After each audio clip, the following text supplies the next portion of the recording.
Abraham Lincoln was elected president in 1860. 7 slave states left the Union to form the Confederate States of America, and 4 more joined when hostilities began between the North and South. A bloody civil war then engulfed the nation as Lincoln vowed to preserve the Union, enforce the laws of the United States, and end the secession.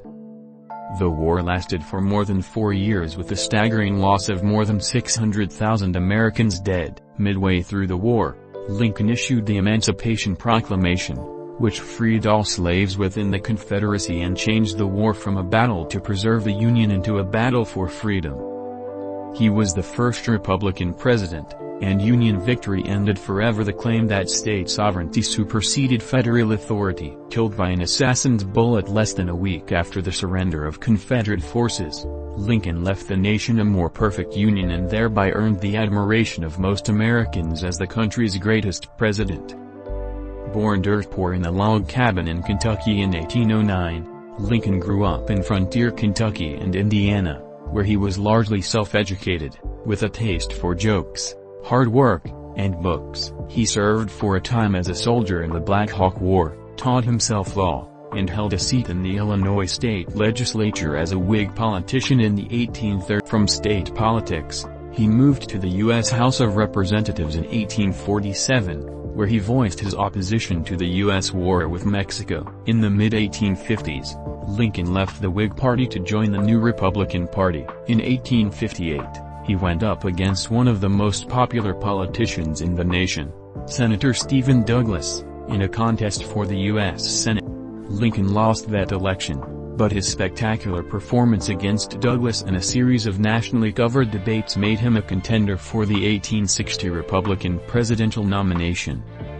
In the 1860 campaign for president, Lincoln firmly expressed his opposition to slavery and his determination to limit the expansion of slavery westward into the new territories acquired from Mexico in 1850. His election victory created a crisis for the nation, as many Southern Democrats feared that it would just be a matter of time before Lincoln would move to kill slavery in the South. Rather than face a future in which black people might become free citizens, much of the white South supported secession. This reasoning was based upon the doctrine of states' rights, which placed ultimate sovereignty with the states. Lincoln vowed to preserve the Union even if it meant war. He eventually raised an army and navy of nearly 3 million Northern men to face a Southern army of more than 2 million soldiers. In battles fought from Virginia to California, but mainly in Virginia, in the Mississippi River Valley, and along the border states, a great civil war tore the United States apart.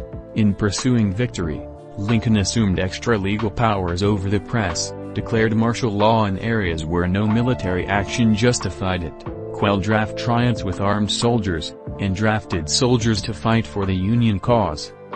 No president in history had ever exerted so much executive authority, but he did so not for personal power but in order to preserve the Union. In 1864, as an example of his limited personal ambitions, Lincoln refused to call off national elections, preferring to hold the election even if he lost the vote rather than destroy the democratic basis upon which he rested his authority.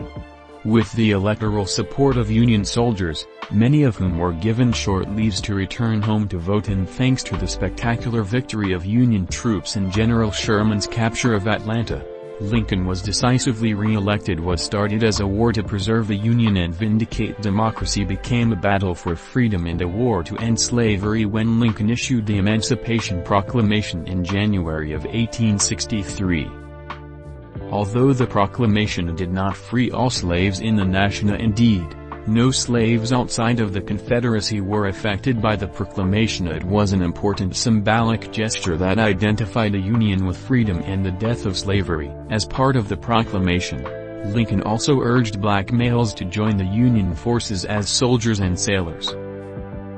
By the end of the war, nearly 200,000 African Americans had fought for the Union cause, and Lincoln referred to them as indispensable in ensuring Union victory.